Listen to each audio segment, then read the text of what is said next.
I talked to Carly Fiorina the other day, and it's fascinating how far she has come as a presidential candidate, about to announce, make it official. When she started, I think she was kind of regarded by the press as a curiosity, interesting businesswoman, the only female in a field of, 10, 20, 25 men running for the Republican nomination. But I think the press is starting to take her more seriously now. In the beginning, Fiorina told me that she didn't get much media attention because the press wasn't taking her seriously, but that she didn't want much because she was in the process of figuring out whether she could do this thing, talking to organizers and political folks, courting politicians, probably talking to money people as well. But now, after she has been in this race for a while and people have seen how she has handled herself and particularly how she handles herself in interviews, I think she is being treated with more respect by the media.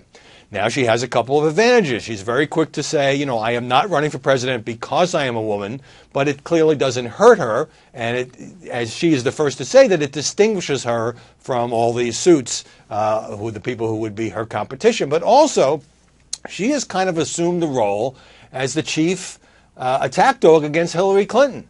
And she makes the point, and I've seen her say this on the air, that when she criticizes Hillary Clinton, it's harder for Hillary to, invoke gender or talk about a war on women or talk about how she would be the only first female to sit in the Oval Office. So does that make her a kind of a curiosity in terms of her role vis-a-vis Hillary? What Fiorina is telling me is that the media are fascinated by the woman-on-woman criticism and therefore tend to pick up and play up whatever she says about Hillary. In fact, she said that one reporter questioned whether she was being mean to Hillary Clinton. She doesn't see it that way.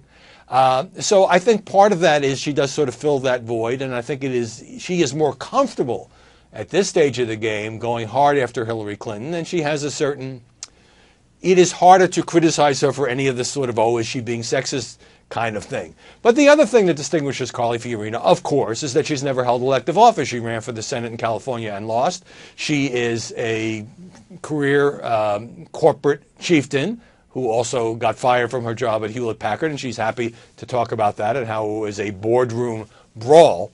So that raises the ultimate question, which is, does the press really believe, and will voters believe, that somebody who has never held political office can be viewed seriously as a potential president? Or is she actually running for vice president or more visibility, as some of the skeptics claim? Take a look at the column. I have more from Carly Fiorina on these points. But I do think in the space of just a relatively few months, at a time when some candidates are kind of avoiding the press, Fiorina has shown that by engaging the press and answering these questions and showing she can hit the pitching, that she has earned the right to be taken more seriously.